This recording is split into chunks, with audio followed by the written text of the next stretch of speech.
Well, thank you, Richard. I appreciate that. And I am a local engineer. I live right here in Florida. I live about, maybe an hour and a half, 2 hours south in the southern part of Sarasota County. Probably like a lot of you, I had absolutely no clue about 9/11. I didn't really learn until late 2007, 2008. Somebody sent me a video, and I just kind of stared at it, and I said, well, that can't be. And I spent a lot of my time trying to prove it wrong because it really kind of upset my entire worldview of America. And I think it does everybody. And that's why it's such a tough topic to broach with a lot of people. It upsets your foundations of our country. But the more I looked at it, the more it was pretty obvious what had happened that day. And so my presentation tonight, as Richard mentioned, the central key to the scientific method is experiment. And my little niche on this whole 9/11 thing, we all have our niches, our strengths and our weaknesses. My little niche on this is conducting experiments to try to explain either what did happen or did not happen on 9/11. And so I've got a website, actually I'm on David Chandler's website called 911speakout.org. I've done about 9 or 10 experiments over the years. One of them was called the Great Thermate Debate, which you saw excerpts there where we were showing what it could do or couldn't do. The official story was that it couldn't cut or melt a steel beam, and I basically showed that it could. Pretty obvious now in hindsight. I also did a video called The Mysterious Eutectic Steel, where I tried to prove what we were told as far as where the sulfur came from. We were told it came from drywall. Well, in fact, it couldn't have come from drywall for a bunch of chemical reasons, but also I did an experiment where I packed a bunch of drywall around a beam and then burned it for a couple days, and nothing happened. So that's my background. That's sort of what I do, is I'm just sort of the experiment guy, which again is the central part of the scientific method. I have a little presentation I put together tonight that has not been seen before. How many of you are familiar with some of my YouTube videos out there on experiments? Okay, so you know some of those that I've done before. I'm not going to talk about them. I'm going to talk about a very basic thing that all of you can understand. And I can tell you right now, you do not have to be an architect or an engineer or a physicist to see the obvious once you're exposed to the evidence. You don't need to be that. And so the name of my presentation is called The Force Behind the Motion. And in order to do this, I have to go back. I'm going to rewind a little bit and talk about some basic science, some basic physics that's very basic, and a little bit of history. So motion. Just about everywhere you look, you have motion. You guys are all fidgeting around out there. Most of you, some of you might be asleep already, but for the most part, we're all moving around. And motion can come in a couple different variants. It can either be a steady motion, or it can be speeding up, we call it an acceleration, or it could be slowing down, or a deceleration, which is kind of the common word, or a negative acceleration. And we see it everywhere, but structural engineers hate motion when it comes to our stuff, when it comes to engineering stuff, like buildings. We don't like to see any motion here. We don't want it to move, and we'll find any way to keep it from moving. Now, in 1940, some of you may be familiar with the collapse of the Tacoma's Narrows Bridge. It was kind of an interesting collapse. And this is what happened. One over the USA's Tacoma Narrows. From the day it was finished in 1940, it bounced around. Dubbed Galloping Gertie, it became a tourist attraction. Real trouble started the day it began to twist. The wind wasn't particularly strong, but it stayed steady. Each time it twisted, it turned a little more.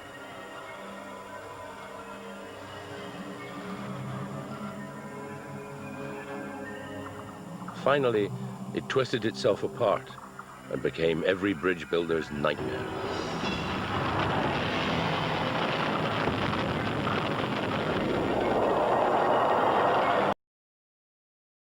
How many of you have seen that before? Okay, you're familiar with it. So understanding motion and what happened to that bridge is critical to engineers, so the mistake wouldn't get repeated again. And as a matter of fact, for this particular suspension bridge, nothing happened for many, many years until they thoroughly understood or had a really good idea how to stop that from happening. Now, bridges had failed before, and initially what they thought here was it was a resonance that was happening there, such as the forces of marching. Because in the past, in France and England, there were some bridges that fell in part from troops that were marching across it. Because every building or every structure has a natural frequency. And what that means is if there are impulses added at just the right frequency, for some structures, they'll start to resonate and they'll start to amplify. But other structures, it won't bother at all. Here's a little experiment that shows how it affects one structure but not the other. And so the engineers really thought initially that it must be some sort of resonance that brought that bridge down. But they kept studying that thing and they realized that the force that day on that bridge was not a pulsating wind. It was a steady wind, a little over 40 miles an hour, that was blowing across that. And so after a whole bunch of study and analysis, they finally concluded that it really wasn't just resonance that brought it down. It was a phenomenon called aeroelastic flutter. Okay, so in other words, they had to study it very closely to come up with that final conclusion. Let's talk about force. Force is just about everywhere. What is it? And Newton's second law says F equals ma, force equals mass times acceleration. That's his second law. I'm sure anybody who takes any kind of science has heard of Newton's laws, and his second law is F equals ma. Is there forces right now in that column, these four columns there? Are there forces there? Yes. Of course there's forces there. Are there forces in these beams? Of course there's forces. Is there a force where you're sitting right now pushing down? Of course there is. Are these beams and columns accelerating? No. No, they're not. So, and this is just a little side note here that a lot of times we say F equals ma, but in physics what we're really talking about when we're talking about an object in motion, we're talking about the sum of the forces acting on an object, or the net force acting on an object. So I just want to point that out. Some people are saying, well, wait a minute, there's forces there, but nothing's moving. That's because we're looking at the total net forces acting on an object. So when we're talking about Newton's law, we're talking about the net force. And if there's no net force acting on an object, then there will be no acceleration. But that doesn't mean that the body's not moving. It can still move along, but all the forces in that are balanced. And so there's no acceleration. So here we have an object moving. There's no acceleration. There is no, in physics, no net force, even though, of course, there are forces on the tires there, but there's no net force. So when we're applying Newton's second law, that's what we're talking about. We're talking about a net force. Now, the other thing with Newton's second law, when it comes to the direction of the force, okay, maybe not the magnitude, but when it comes to the direction of the force, size doesn't matter. Isn't that good to know? Size doesn't matter. Because the direction of the motion of any object, or the acceleration, is always in line with the direction of the applied net force. So force and motion direction are independent of scale. Why all this background? Because a lot of experiments I do, people are saying, well, you didn't scale that to the towers. When we're talking motion and force, it doesn't have to be scaled. For example, this projectile is going in a parabola, which means the force is going in a parabola, the net force. And this object, this is a person getting thrown around. He's traveling, his center of mass is traveling in a parabola. Even though they're not scalable, we can look at each one of those and say, you know what, it had to be the same direction of net force. And while we may not be able to tell what caused that net force, we can always tell the direction of the net force by observing the motion. And so you can have a machine, here's something here, here's a gun going off. Both the bullet and the shell, even though they have totally different things that made them accelerate, the bullet was accelerated by a chemical reaction and the shell by a mechanical reaction, both the bullet and the shell travel in a parabola. Therefore, both the bullet and the shell have the same net direction of force. Now, even totally different objects, if they are observed to have the same motion, then we know that there had to be a similar force behind that motion. So, here's a bridge. That's aeroelastic flutter with a force from a constant wind. Here's a stop sign. That's aeroelastic flutter from the same force with a constant wind. Here's the tail of an airplane. This is what you don't want to see. This is aeroelastic flutter on the back of an airplane. It's what you don't want to see, but it amplifies. It's aeroelastic flutter. This is aeroelastic flutter from wind traveling.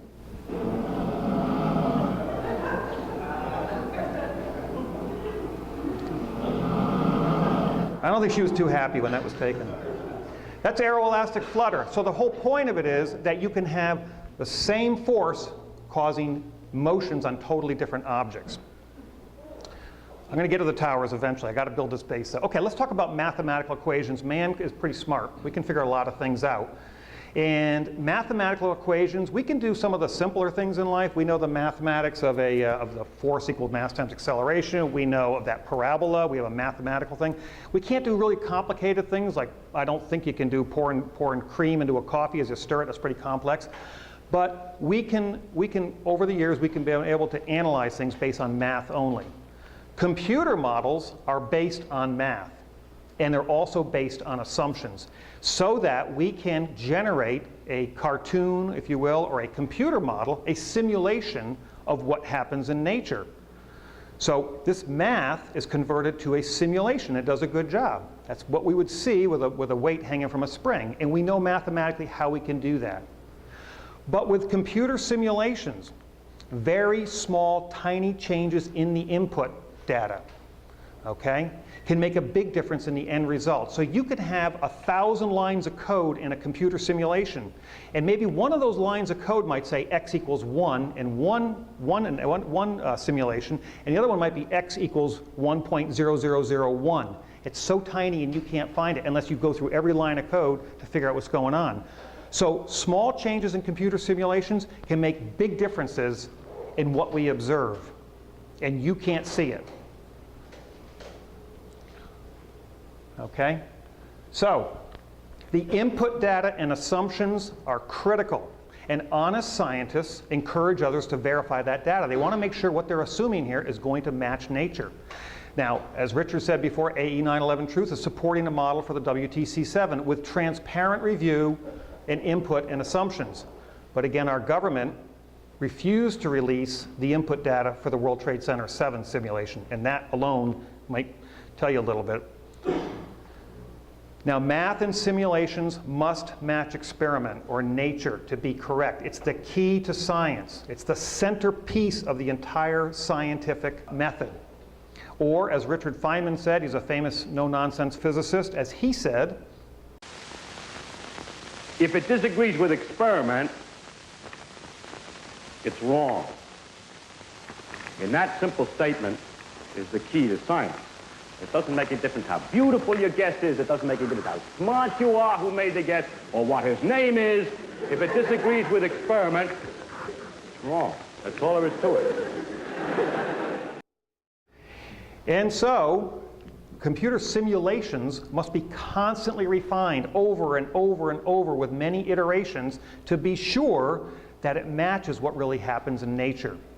And so when good computer simulations are being put together, a lot of times they'll all start out pretty well, but if you let them run, they'll start to fall down. And it's not until you go over and over it to get more or less what happens in nature. The simulation here took over 900 iterations to finally get something to work, and it kept running. But again, they can all start out fine, but over time they may fall apart. And there's a lot of very, very good simulations out there, a lot of them. How many have ever worked on a car engine before, taken a lawnmower engine apart? Anybody here done any mechanics? Okay, so you guys know crankshafts, you know camshafts, you know timing chains and things like that. This is a very good computer simulation of what a 4-cylinder engine looks like. It's got some overhead cams there, there's the pistons, but this is a very good simulation that shows the motion that we would observe with an internal combustion engine. That's a very good one. Now, there's also some very, very bad simulations.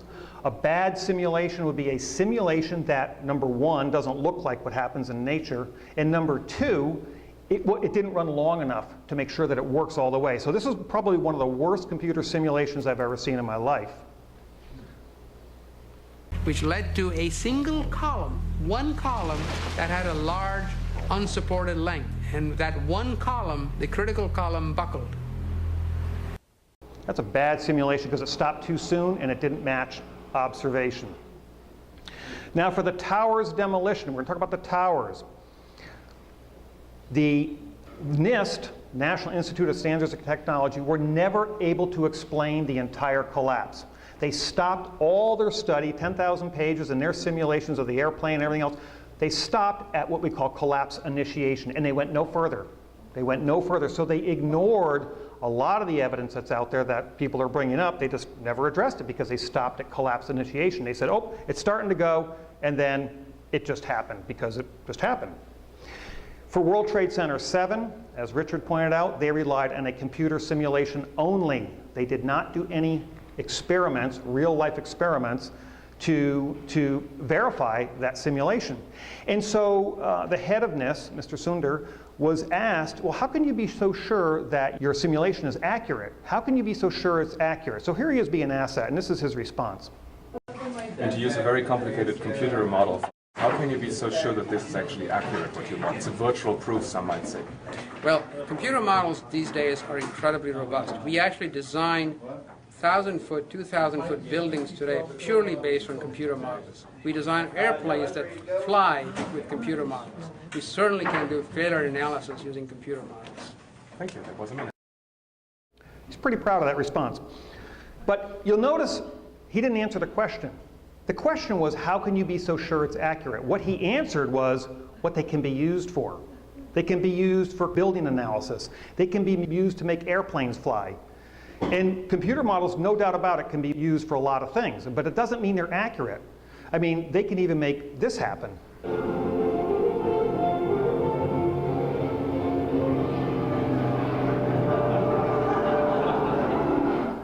That doesn't mean it's accurate, but it's a computer model.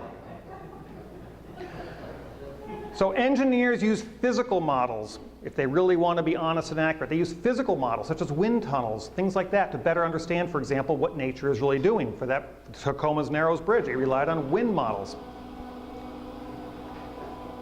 For Gibson, the answer could be seen in the wind tunnel. The problem with the Tacoma Narrows Bridge was its sharp, square road deck. And it's from those real models and real experiments and observation of what happens in nature that computer models are made. It's never the other way around. And so we look at what nature does, and then we start putting our mathematics together in our models. Okay, let's get to September 11th. I wanted to lay that background out about force. It doesn't matter. It's independent of scale. As you well know now, 3 of the largest structural failures in history happened on 9/11. Twin Towers and Building 7 that Richard talked about. No official study ever addressed the basic motions of what happened there, because for the towers they stopped at collapse initiation. They never talked about motion. And unlike the Tacoma Narrows Bridge, where construction was stopped, they could figure out what happened, skyscraper construction just kept on going uninterrupted. Well, that's odd. Here we have huge structural failures and you're going to keep building? That's weird. If it came down by a fire, why wouldn't you want to know what happened? And no real models were ever made by the government to demonstrate some of the fundamental motions that were observed. And that's what I'm going to get into. I'm going to make this so simple. I'm only going to talk about 2 motions. There were 2 fundamental motions that happened that day. All you got to do is look at it. A smooth downward motion and an outward motion. Those were 2 fundamental motions. And when we look at the downward motion of Tower 1 and we measure it, we will observe that it went down smoothly. It accelerated down. Okay? It accelerated down. It didn't go down and start haltingly go down. It just went smoothly down. David Chandler and many others have looked at this thing and realized that although it wasn't free fall, it was a uniform, smooth acceleration downward. So that's one motion downward. But the other motions that we observe are outward. Okay, down and out, or maybe it's out and down, and that's what we're going to look at tonight. Were they down and out or out and down? Okay? But it's smooth. It's smooth. And there is plenty of video evidence of other areas where we have an outward force. So we know if we have motion, by the way, is obviously a force behind it, because gravity only works down. So something pushed that motion. Something had to do that, because force is invisible. I can't see a force, but I can see the result of a force by what I'm observing out there. Now, over time, there were 3 primary theories for the tower's destruction. The first is called the pancake theory. The second is called the pile driver theory. And of course, the last one is Richard Gage's pet theory here, called the controlled demolition theory. And since we know that the net force is directly tied to the motion observed, the question is, can we make a real model, not a computer model, not a mathematical equation, can we make a real model to determine, number 1, which motion, and therefore which force, came first? Was it down and out, or was it out and then down? Because down and out would be a gravitational collapse. That's all we have is a downward force from gravity, so it had to do both. And the next thing I want to test is which theory best describes those motions observed for the Twin Towers. But before I do, I want to talk a little bit about structural design. There's a lot of things that go into a structural design, but there's two key things that go into a structural design when we're designing beams and columns. Number one is strength. Those columns and those beams are designed to take all of the dead loads acting, in other words, all the building's dead weight that's sitting above us right now, also all the live loads. And the live loads includes if all these floors above us were packed with people up there and chairs and furniture and things like that, they're all acting at the same time, as well as things like wind loads. If there's a hurricane load here, all those loads are added together plus a factor of safety to make darn sure that this building will not collapse when it's fully loaded and there's a hurricane out there. I mean, a lot of these are hurricane shelters and it's packed. So that's what, it's strength. We design for strength. And again, there's factors of safety. Not only in the loads, there's factor of safeties, whether we use concrete or steel, there's additional factors of safeties that engineers use. But the second thing that engineers have to design for is something called serviceability. What is serviceability? Serviceability means the building has to be functional and practical to the occupants. In other words, if we're in a tall building and it's windy outside and you can feel that building move, you're not really comfortable even though the building may be perfectly strong. Or if you're on a floor, if you're on the second floor here and there's a dance going on and the floor is shaking too much and rattling the glasses, it may be perfectly strong, but it's not a serviceable building, and so it has to be further stiffened in order to take that load. And the way we do that is we apply all the loads to these beams here, or columns, and we check for what's called deflection. Deflection means bending. And for the towers and for these beams here, one of the criteria is we take the total length of the beam and we divide it by 360. So, for example, suppose we had a 30-foot long beam. 30 feet times 12 inches is 360 inches. 360 divided by 360 is 1, which means a 30-foot beam can deflect 1 inch. This 15-foot beam, if everything's all fully loaded, the maximum it can deflect is a ½ an inch. The other reason for serviceability is there's drywall and things on there. We don't want that stuff to crack. Even though those beams can take a lot of deflection and easily carry that load. So deflection is a key thing. So if we're going to do some modeling or some experiments, we want to make sure that whatever we're doing not only meets the strength, okay? We don't want to just be a house of cards. It has to meet all deflection criteria because the equation is it doesn't matter on the length of the beam. It could be a little short beam. So in the back of my barn, I had this hardy plank all stacked up that was worthless. I grabbed one of those.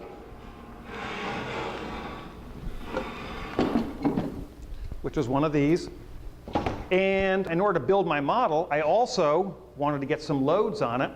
I grabbed a big piece of steel, a steel block, which is this, which is pretty heavy. This thing weighs 20 pounds. And so I weighed that up, and it's 20 pounds. And then what I did is I set up a little block system, and I calculated, okay, well, if I was going to build a little mini model here, what's the maximum deflection I can have here? So I put it across a straight edge, and I stacked up several of these. If I took my span, which was 19 inches, divided by 360, my allowable deflection was 0.53 inches. Okay, so anything above that or below that is okay. Anything less than that would not meet any kind of design criteria. Okay. So 4 planks were fine. Anything less is not fine as far as some tests we're going to do here. All right, let's talk about the pancake theory. This is a down and out theory. The only thing working is gravity down. And so any outward motion we see had to come from the downward force. Because FEMA and the American Society of Civil Engineers came out with their report after the collapse, and they said that it must have been a pancake collapse. And that was what we were told, and that's what we believed, that's what I believed. Oh, it must be a pancake collapse. I mean, the American Society of Civil Engineers said it must be true. And that was where it was a floor-by-floor collapse here. And they had this nice little cartoon in their publication here that shows, well, the fires weaken, and just one floor after another goes down, and with all that additional mass going down, well, there's no way that anything below could take that kind of impact. So I built a little test rig. This is me struggling trying to get it up there, but I finally got it up there. This is what it looked like. I took my little floors here. I could vary things. I could put 1, 2, 3, 4, or 5 in there. And then I took that steel weight right there. And I brought it all the way up to the top. And then I took a torch that was held by a fishing line. I stood on the roof there, and you'll hear a torch in the background. That's just me cutting it to observe what happened. And the question we have is, will it continue to have the same motion as we saw on the towers? So here's the first steel drop block on 4 planks. This meets deflection criteria. It's a reasonable comparison because whatever that structure is would be acceptable. Slowed down. That's not what the towers did. They sped up. That's a deceleration. I also brought a slow motion camera, so that was kind of fun. I got to play with that. So that's with 4 of them in every case. Even though we're adding all the additional weight from the floors, it doesn't matter. It slowed down. It did not accelerate. Now, I also wanted to do some unrealistic comparative experiments, just for fun. And so I took 2 planks. Actually, I went all the way down to 1. But the 2 planks would never be a structure like this. It exceeds deflection. It would be way undersized. It slows down. And by the way, that thing's up 10 or 12 feet up there. That's assuming there's nothing underneath it. It's free fall coming down without load on it. Here's kind of a fun one. Slow motion. Same thing, it slows down. Even though it's adding all that weight below, it slows down. The tower is sped up. That's not the motion we observed. Here it is at 1,000 frames a second, just for fun. It's accelerating down. It starts to hit there, and even though there's more load on each individual floor below, it always slows down. It decelerates. That is not the motion we observed. By the way, that's only some floors. What about the rest of the structure? I could never get that thing to come down. So the pancake collapse, it turns out that NIST later on, they disavowed the pancake collapse. So you may still hear that, but NIST said, no, it wasn't the pancake collapse. So in other words, you have one agency telling the American Society of Civil Engineers they're all wrong. You're wrong, it wasn't that. And they encouraged a paper that was written called the pile driver theory. Now this is also another down and out theory. Again, we only have gravity working downward, so everything that we observe is from down and then it had to go out. And although NIST never did tell us what the motions were because they stopped at collapse initiation, a mathematical paper with a lot of beautiful equations that I think Richard Feynman would appreciate, they were beautiful, told us that the top upper block acted as a unit. It drove this all the way down, but it still stayed intact. And then when it got to the bottom, this little piece here, after it drove that all the way down, then that crushed itself back up, and so what we have there is a nice little pile of debris. It does kind of ignore a couple of Newton's laws, such as we have a smaller, lighter object crushing a larger, stronger object below it without crushing itself, and so it kind of defies that. But if we ignore that, if we say, okay, let's do some experiments on that, and let's see if that is possible. Is the pile driver theory possible? And will we get the motion that we talked about? So I took that plank there, and I took my little saw, and I started chopping up some stuff. That's my dog keeping an eye on me. Because I wanted to build some smaller floors.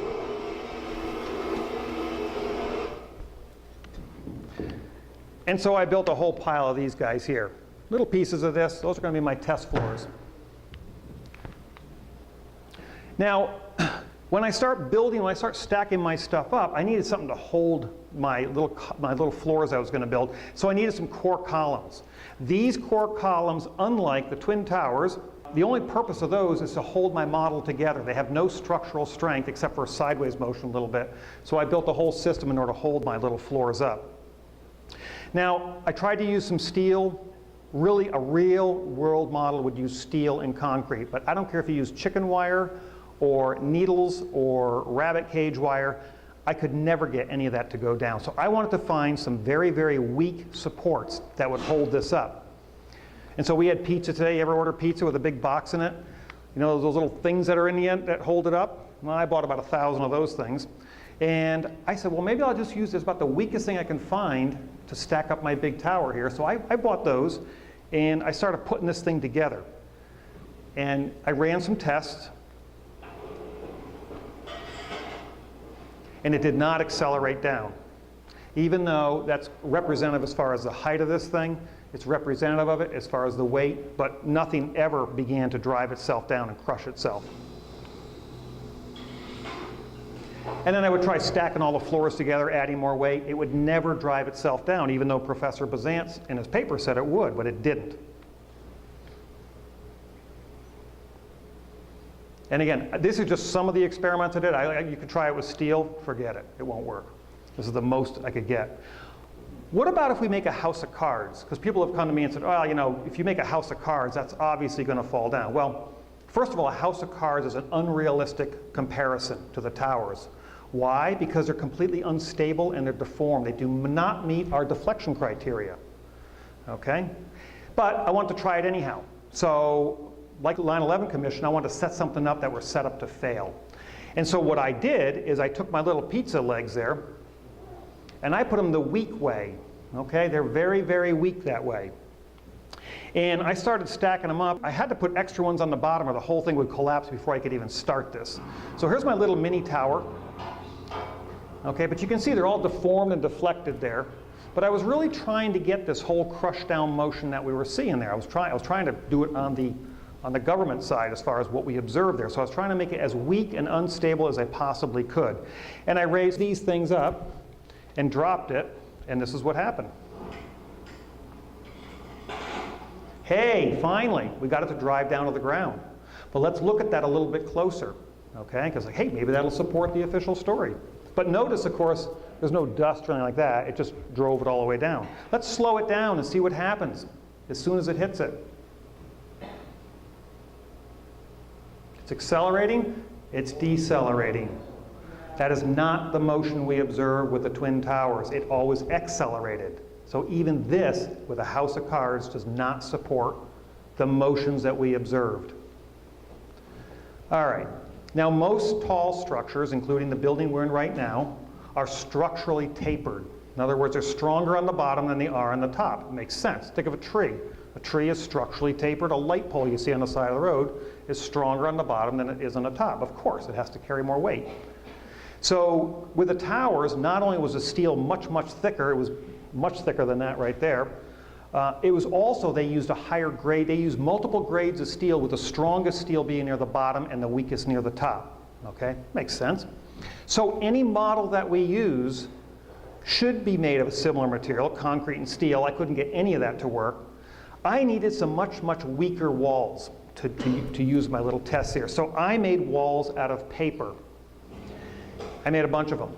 But I had to put some little matchsticks inside because it would crush. As soon as I made this thing too high, it would crush. So I had to make it a little bit stronger as I sweat it from the bottom to the top. So there's one with 3 little matchsticks and one with 4 little matchsticks.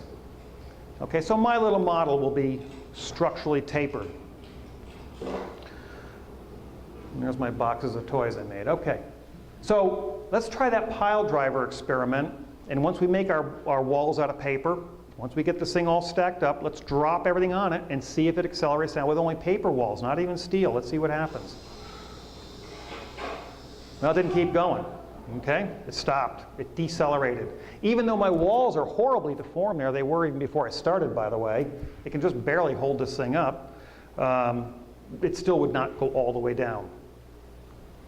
What about lots of heat and lots of fire?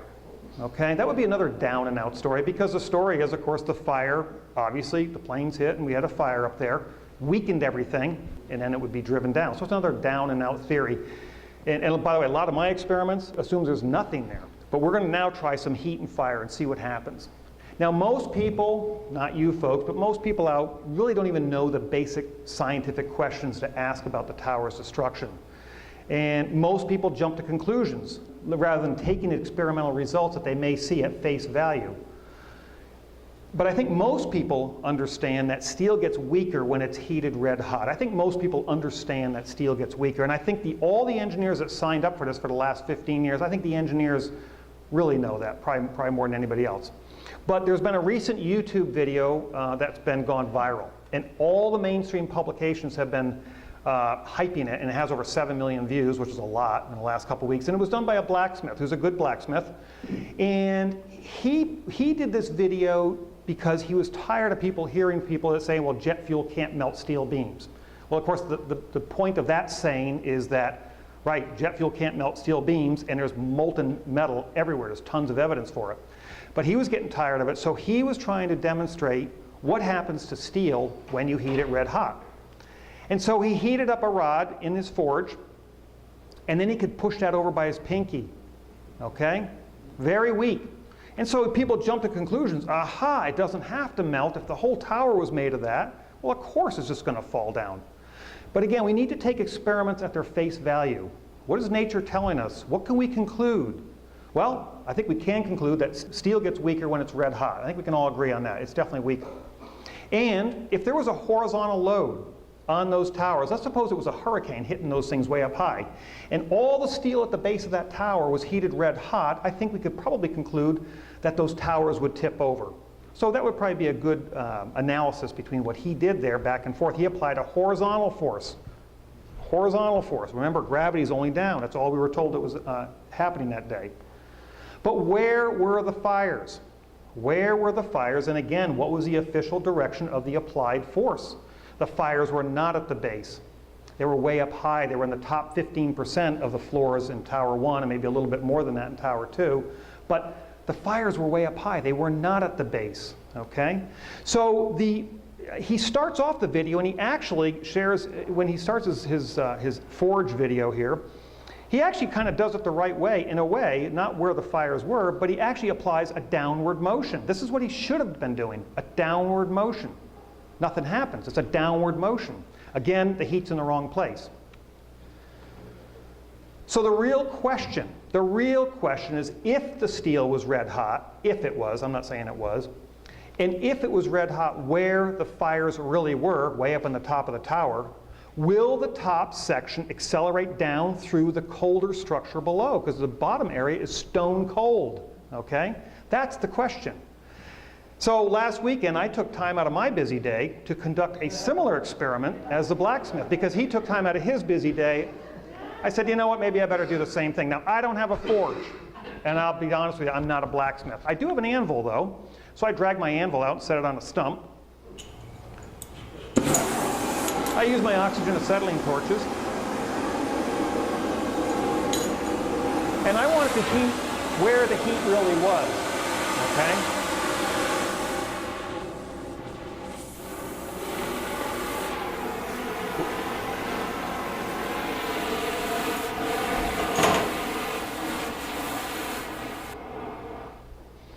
All right, so I did that. I got it red hot. Took a little while, but I did it. And nothing happened. You see it accelerating downward? Even though I know it's only about 10% of its heat, it doesn't accelerate down, it just sits there. Well, how about if I hammer on it? Does anything happen? Is it going to accelerate through its resistance? Well, of course not. Of course not. It's obvious. It's not going to do that. But that would be a more appropriate experiment as far as what happened to those towers. That's the point of this, to show that is no way, I don't care if it is red hot. Matter of fact, most of my experiments assume there's nothing there. Zero strength, and still it slows down. Let's get back to my paper walls. I decided to burn my paper walls. Let's see what happens. And again, the question is, I threw some gas on this thing. I went up and I lit it. This is probably one of the most boring videos I have. This is like watching paint dry, but now I lit the top portion of it. And you'll see that it goes down slowly. Again, it's a good thing I have those core columns, or obviously the whole thing would have fallen over. And look at the deformation down there. This is a very weak structure. And I sat and I sat and I sat. I was waiting for my uniform acceleration down. Of course, that didn't happen. This won't be too bad, another 60 seconds or so, but I wanted to give it time to do its thing, let nature do its course here and see what happens. Oh, there it goes a little bit, but it didn't keep going. Even though the bottom's weak, it didn't happen.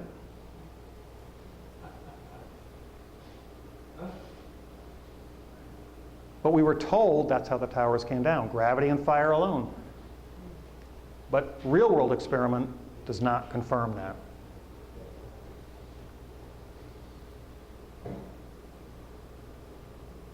I think it's almost done. Oop, there it goes down. Nothing happens. It decelerates. It accelerates and then decelerates once it hits below it, even though it's a very weak structure. Okay, so there has been no practical experiment to date ever by anybody to confirm that pancake theory or the pile driver theory. It's never, ever been done. Well, that's odd. It's been 15 years. We looked at the Tacoma Narrow bridges. We did all kinds of stuff with that. There's been nothing that's been able to replicate the similar down and out motion that we observe. It's never been observed using fire and gravity alone. Nature says it cannot happen. It's impossible. All right, let's get a little more funny. Let's talk about the controlled demolition theory. This would be an out and down theory, I call it, because with the controlled demolition theory, we are adding energy. And I don't know where that force exactly came from, but if we see something horizontal, I know there was a force on it from somewhere. So the question is, was some horizontal force applied first, followed by the downward motion we observe? I was thinking, how can I test this thing? Well, I think I need some explosives, don't you? It's time for some explosives. So what I did is I did a little test rig first, and I set up one of my little paper walls. This is just a small test rig, and just to kind of get through the motions here, what happens, oh, there it goes. It's out and down, out and down. Here's another one, just to see if it worked, out and down. Okay, now all these floors aren't tied to each other. If they were, it'd go down more uniformly, but still, it had to go out first, and then the inertia finally catches up, and then it goes downward. But I needed more explosives than that. I needed a tall structure and with more explosives so I could observe what happens to the motions with my controlled demolition theory. So I took my little homemade tower here with my little paper walls, and I ran a fuse up all on the inside, kind of hidden so you wouldn't see it. And I set up my little explosives, my little firecrackers on the inside, kept stacking them up, and a couple times the base would actually crush. I'd have to start all over. This was a little bit tedious. I had to tape my firecracker to my fuse there, and bring it all the way up on my little model. And near the top, I would wrap my fuses together about the same place where the planes hit. And then I made a little hat truss, if you will, in the towers. They called them a hat truss. I welded up a little hat truss to hold it up there. And so when I was all said and done, I had my little tower. That was about maybe 9 or 10 feet tall. I think those were 10-foot pipes that I used, and it was in the concrete a little bit. So I got it all set up there, and there's my fuses up there. I ran up there with a torch and lit it. And this is what happened.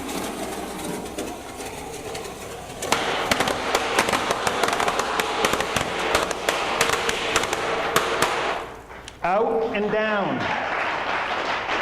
Out and down. I'm starting to get the motion we observed with the towers. It was out first and then down. Here's in slow motion. As soon as it goes out, the top goes down.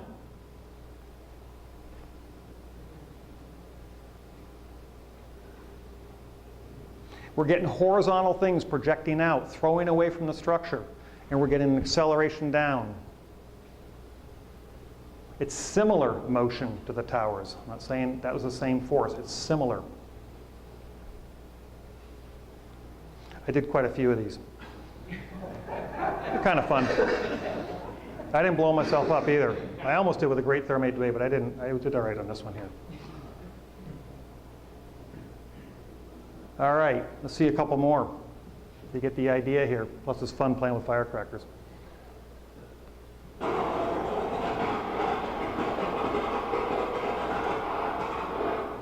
I couldn't get my timing exactly right. Let me tell you, when you're using mechanical fuses there, but if I had remote control and I had an electronic, I could get that pretty close, I think.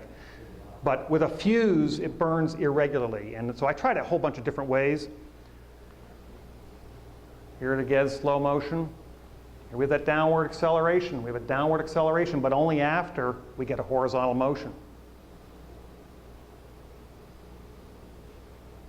Is that a weight on the top of it? No, it's a piece of wood. It's just a piece of wood, and I put a little, just a little red cross on there, because I was originally thinking I could track it like David Chandler and measure it. Well, I never got around to that. I just got a slow motion camera so we could observe it. Want to see me run? Want to see me run like hell?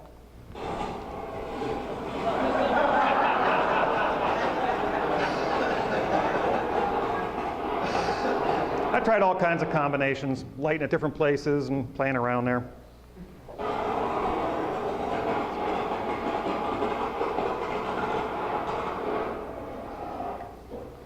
Again, the horizontal force applied first will then allow the top to accelerate down, out and down. And if the horizontal force stops, the downward motion stops, because it's too strong down below. Even though it's made out of paper, even though it's very, very weak and all deformed, it still slows it down. These are taller paper walls I built. Notice it's halting. As soon as one stops, the downward motion stops. It's all deformed there. It cannot accelerate down like the towers did. In slow motion. It's halting, it stops. Even though it's just made out of paper, it can't keep going down. It's impossible.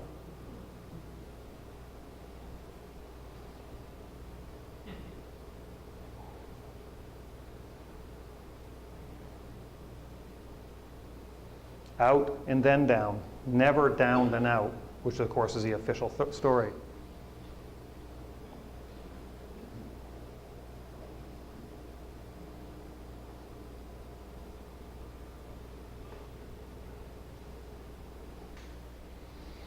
So, no real-world experiment can demonstrate that motion that we observed, the motion and the force, because they're tied together by Newton's second law, that it was down and out by gravity alone. The first force and motion that we observed had to be out and then down. Now, most people don't even understand the key questions to ask. Again, we go back to the blacksmith and they think, oh, that solved it, because he just made it show how spaghetti loose it was. And I'm sorry to say, but I've been in this quite a while, and a lot of people don't even care. You start approaching a subject for it with them, and they don't even want to hear about it. And, of course, some people's salary depends on not understanding, or even worse, fighting every attempt by the independent guys like us tonight to even ask those awkward questions. They don't even want to talk about it, or they'll fight you on everything. Or they'll find some little mistake that I make and drill down on that rather than looking at the fundamental principles that we're trying to demonstrate. But it's my opinion that the ghost of 9/11 will forever haunt the engineering and academic institutions, okay? Because none of those academic institutions, the American Society of Civil Engineers, they can't do it. The American Institute of Architects, they can't do it. The Concrete Institute, the Steel Institute, all the colleges and the universities with all the things that they do, they cannot explain the force behind the motion. Because the laws of physics say that those towers had to be intentionally blown up.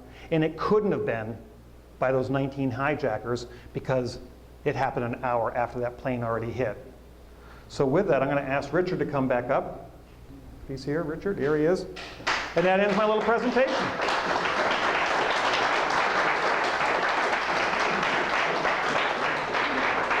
Good job, John.